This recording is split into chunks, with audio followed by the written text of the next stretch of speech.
What's up, y'all? Welcome back to the channel, guys. Today we're going to be doing a Tuscan Ravioli soup recipe. This recipe is actually for my wife. She's going to be taking it to her job. They've been doing like a little soup lunch party type deal. And so I thought this would be the perfect soup for her to take to work. Real quick, before we get into this recipe, I want to say, make sure that you guys, if you haven't already, go ahead and subscribe to this channel and hit that notification bell so you don't miss any recipes. Guys, remember to give this video a thumbs up. That really helps the channel and lets everybody see these delicious recipes that I'm trying to put out for you guys. And guys, remember to share this recipe. Share it with everybody because everybody want to eat good, right? Right. All right, guys, that's enough talk. I'm going to jump right into this Tuscan ravioli and hope you enjoy. All right, guys, as you can see, I got some olive oil in the bottom of this pot. It should be about ready. You see when it runs pretty quickly across the pot. It is heated. So I'm going to go in here with some 93% lean ground turkey. I'm just going to dump it over right in there just like that. And, yeah, so this is what I had. 93% lean. You can go leaner if you want, get 97%, or you can, you know, get 85% if you want to have a little bit more fat to it. It's really up to you. You know, I think this is the perfect amount for this recipe. You can also use different meats if you want to. You can use Italian sausage. You can use ground chicken. You know, you could use ground beef if you want to. That's your thing. You know what I'm saying? This recipe, I do like to use poultry. You know, poultry or pork. I usually don't use beef for any type of Tuscan recipe. Zuppa Toscana, which this is Zuppa Toscana, which this is actually pretty similar to a Zuppa Toscana. And if you want it more meaty than that, you can use 2 pounds instead of 1. All right, y'all. So I'm about to go ahead and with a little bit of seasoning. Like I said, I'm only using 1 pound, so I'm going to use about 1.5 tablespoons of Italian seasoning. That's what this is. Like that.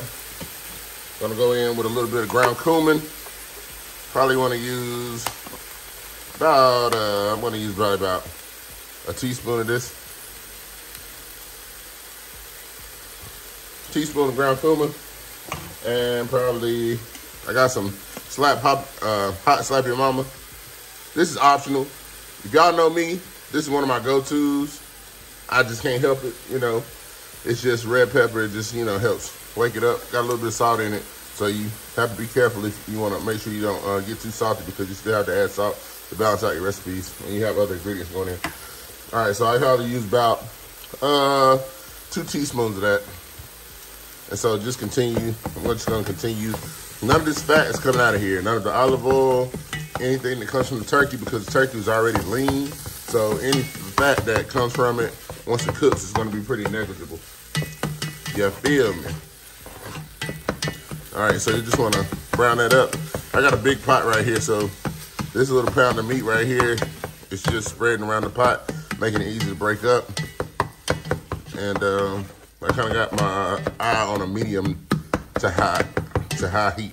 I love this little chopper thing, man. I've had it so long. If it focuses for you, yeah, I've had this thing so long. And they have another one that's like a white one. It's by a different company. I don't even know what company this is by, but it's like flimsy and it doesn't do the job. This thing is sturdy. It doesn't bend, and it helps break your meat up. My mama always told me, whenever you doing spaghetti or anything that's got ground beef, she always go for it. She break it up as small as possible. And that's what I like to do, and this really helps. This is a good tool. All right, y'all, so I'm just kind of finishing this up here, letting that brown up. I like to get it just beyond brown. Not just beyond brown, but I actually like for it to kind of get like a little crispy on it a little bit.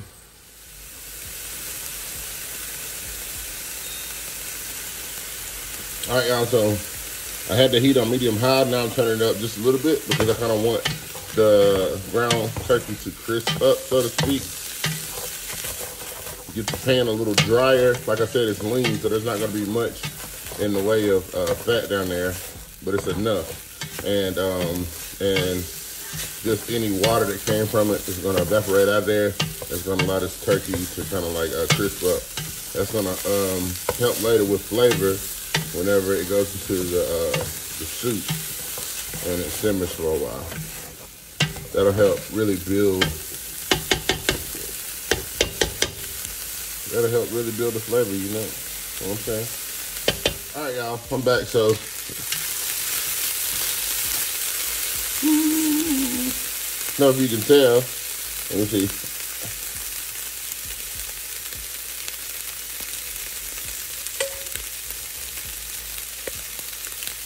But the turkey has gotten that dark color on it. So now I'm gonna remove it from the pan, and then I'm gonna go in with my butter so I can saute my onions and my garlic.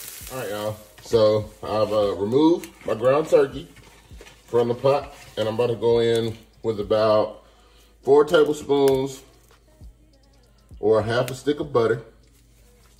This recipe is a rich recipe. You can modify it if you'd like, and you don't have to add this, but that's what we're doing today. You heard. All right, so gonna get that melted. Come on, I did reduce my eye back down to medium high, because I don't want this to cook too fast.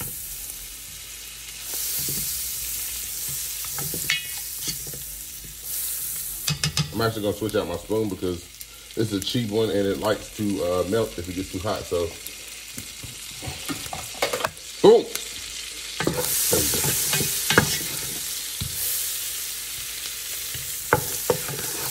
All right, so that's almost melted, and so I'm gonna go ahead and I'm gonna go in with, and I'm using a good amount, probably about a whole cup and a half of, well, I say a cup and a quarter of diced yellow onion.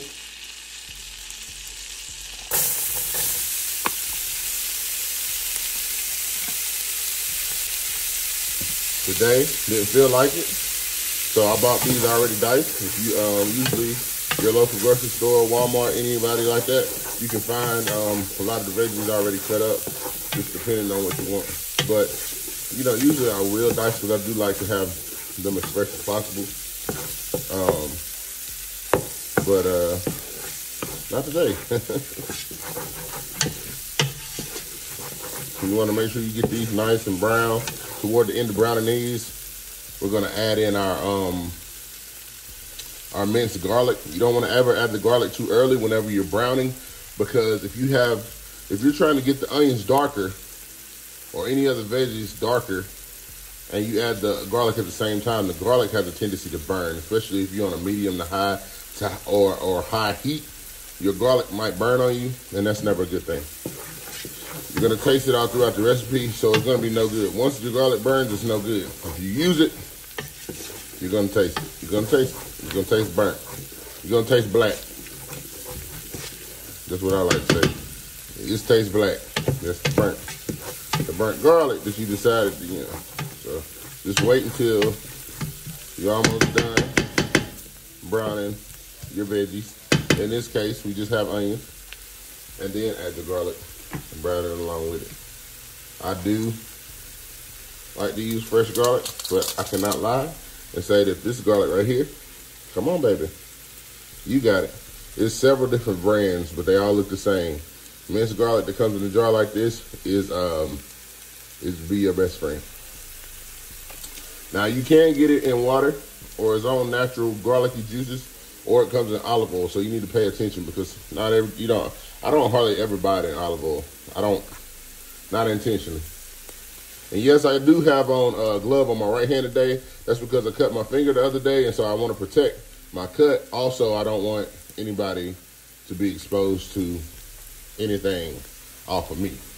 You know what I'm saying. You know. Anyway, y'all. All right, so those onions are browning up real good.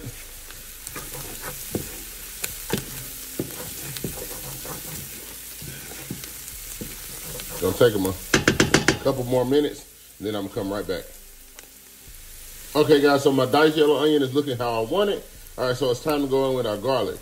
All right, so I'm gonna go in with about 3 heaping teaspoons. I'm gonna go ahead and go in with this, I kind of like let some of the water off in the jar, try to hold it to the side so that it don't put too much liquid in there. I'm gonna start to brown my garlic up, finish my onions. Once your onions are pretty much like this, translucent, I usually take mine a little further, but I do this. So any of the water that's with the garlic, once it hits the pan, it's gonna start to evaporate off, and then it's gonna actually start to brown the garlic. Once your garlic is a little bit on the brown side or start the browning, we're gonna move on to the next process, because once again, we do not want our garlic to be burned. I'm still on a medium to high heat, close to high. I've turned it up a little bit, but not much.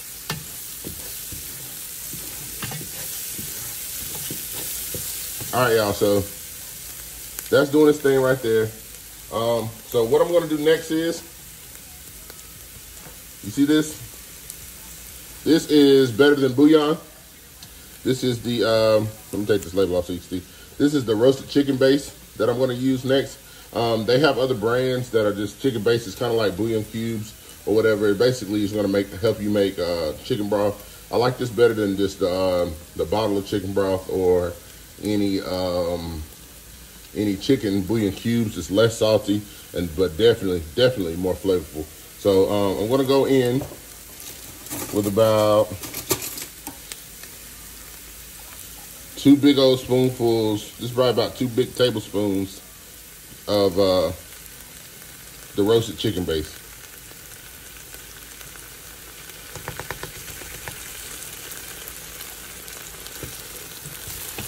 Then we're gonna go in with a can of tomato sauce. Gonna give this a stir so it keeps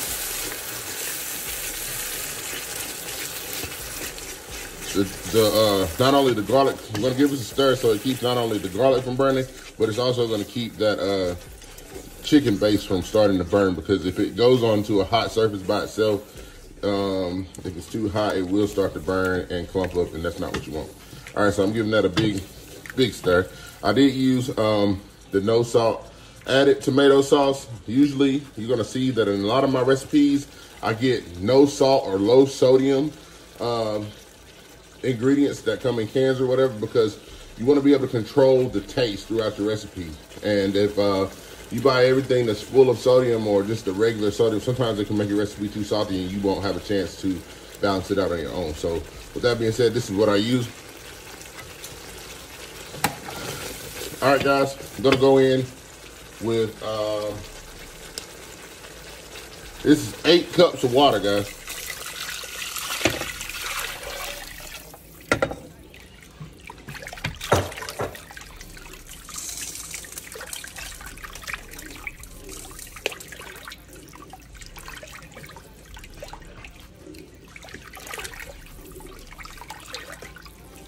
All right, guys, so I added 8 cups of water in there, and I'm pretty much gonna stir this around just to make sure everything's incorporated, and I'm gonna bring it to a boil. Eventually, we're gonna add about 2 to 4 more cups of water, and then we're gonna add the rest of our ingredients. So once this starts to simmer and come to a boil, I'm gonna come back and we're gonna add the rest of our ingredients. Once that gets to a boil, I have probably about 5.5 cups, 6 cups of washed kale greens that have been cut up. So I'm gonna go right in there with this. Now I have more kale, but I ain't gonna lie, bruh. I don't know whether I want more or less. So with that being said, I'm gonna let this cook down just a little bit.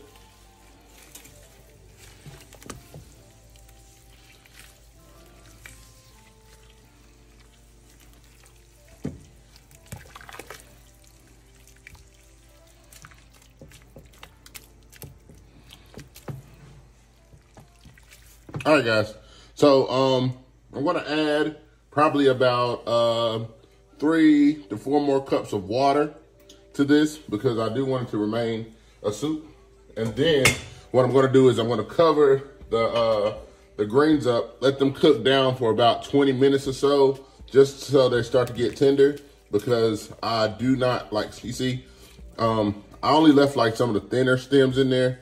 Like, this is one on the bigger side, but I like for my stems to definitely have a chance to kind of break down in there. But I'm gonna add about 4 more cups of water or so, and then I'm gonna cover it and let it cook down.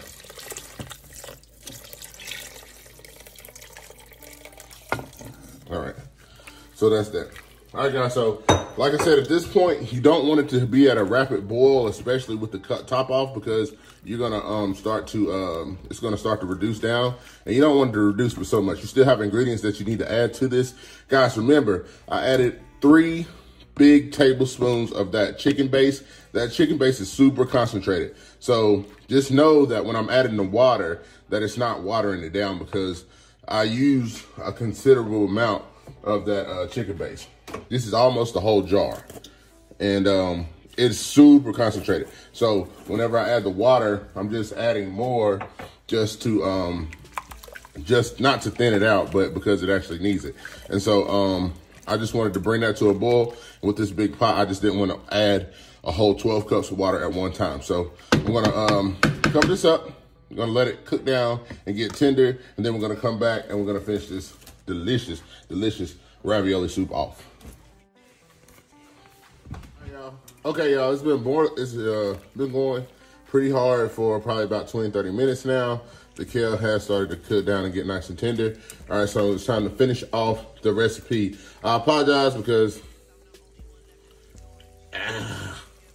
we hot and steamy in here because of the water. I mean, because of the, you know what I'm trying to say.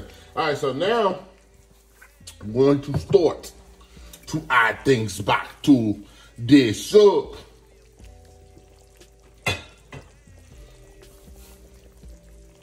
First, I'm gonna go in with the ground beef, ground turkey, sorry. So I'm just gonna dump that over in there. I've already reduced, which is nice, it's not at a rapid boil anymore. I've already reduced my heat down to medium. You feel me? Look at that. Oh, man, hold on, y'all. Let me clean the moisture off the camera lens, so y'all can see that nice and sharp. Ooh, look at it. She's starting to look good, boy. She's starting to taste good, I'm sure. All right, y'all. Also, I got some thick cut bacon that I cooked. I just broke it up into rough pieces, no uniform, nothing. I just wanted to go in there just like that, you know.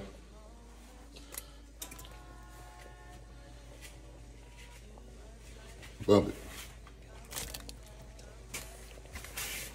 So there's date. Right now, like, I reduced it to medium because I don't want this stuff to kind of like, I don't want it to really overcook. It's going to seep out some of those flavors in there because I am going to let this kind of like continue to cook for just like a little while longer, but not as hard of a boil, you know, because I don't want that to get really soft and mushy. I definitely want you to be able to know that it's bacon that you're tasting and know and see, you know, what you're eating. So that was approximately like half a pack of bacon right there. And so, oh yeah. At this point, I'm gonna go in with these, y'all, if you follow me on my hashtag the cannons, then you've seen me use these before. I love these stir-in paste. I have the Italian herbs one and I have the basil one. Of course, basil is in the Italian herbs, but this gives it like a really bright, fresh taste without using actual, you know, off the vine. So I like to add this toward the end because I like the brightness that it gives when it doesn't cook down so long. And so with that being said, I'm going to add probably about roughly about a tablespoon of each.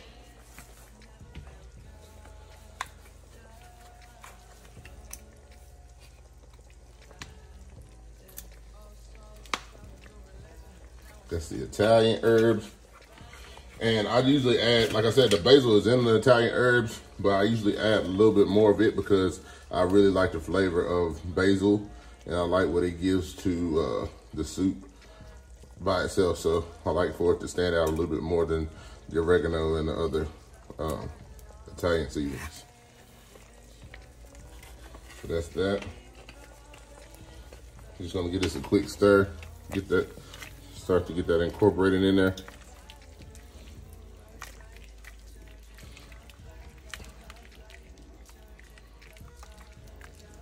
All right, guys, and it's so it's also time to add the heavy cream. I'm gonna go about a cup and a half at the most. But you don't have to add this, but this gives this a really nice richness.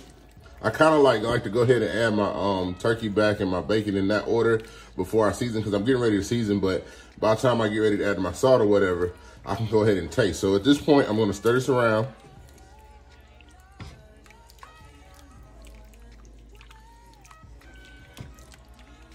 Then I'm gonna get a spoon and I'm gonna taste it. And then from there, I'm gonna add my salt, because I need to know what my seasoning level is like before I do it. Because you got the chicken bouillon, you got the bacon, I somewhat seasoned the turkey with the Slap Your Mama. You got the tomato sauce, which didn't have much sodium, but it has salt. So you definitely don't want to over season. All right, from there, I taste it, so I'm just gonna add a little bit of salt at a time. This is a big pot. This is a huge pot. You can't tell how much liquid is in here, but it's a lot. So just know, I'm just kind of eyeballing on how much salt I think it needs. I'm gonna give it a stir.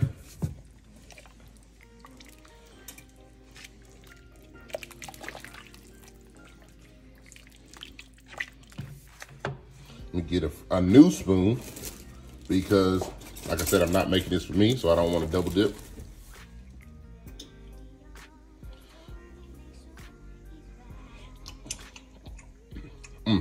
That's right. Probably just need just a touch more. I probably don't even have to taste out of that, because that's good right there. Now I'm gonna go in with just a touch more. Seems like a lot, but trust me, this is a lot of liquid, y'all. I'm trying to tell you. Just a touch more, and from here, I'm gonna taste it again, y'all. I had a little bit of I tasted it for the seasoning, but I think I want a little bit more basil, to be honest. I think I'm going in with a touch more basil, y'all. It's really good, man. It is really good. Probably, so I'm gonna go from 1 tablespoon of the basil stir-in to 2 tablespoons.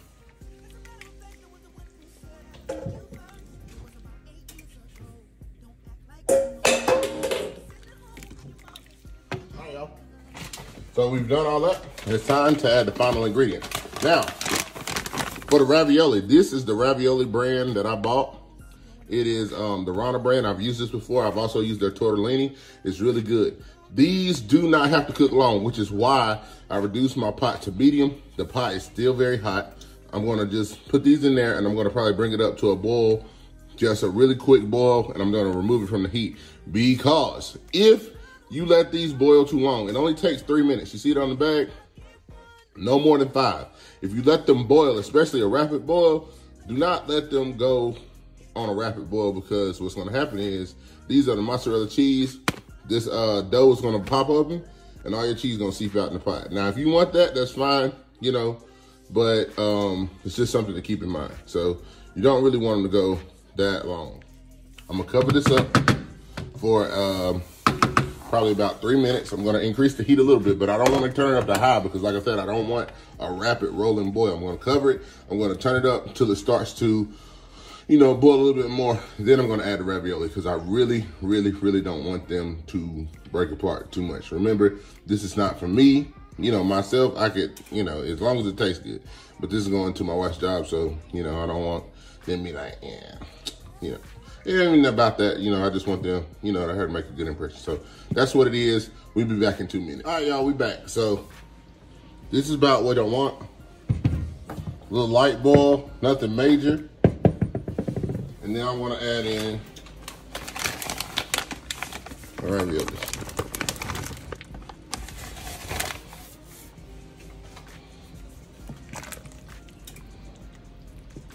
I'm not even going to cover it up. Now that I've got it on the boil, I have a glass top stove. So if you have glass top stoves, you know that the glass holds heat longer than any regular or a gas stove. The gas stove is the best thing to have as a cook because you can definitely control the heat because the flame reduces immediately. So I'm gonna go ahead, because it's already boiling, I'm gonna go ahead and reduce my heat down because I don't want it to start boiling too hard. And by the time that it starts to cool down, my raviolis already be cooked. So I actually reduced my heat all the way down. That's what I want to do. And so just gonna give these a stir in there.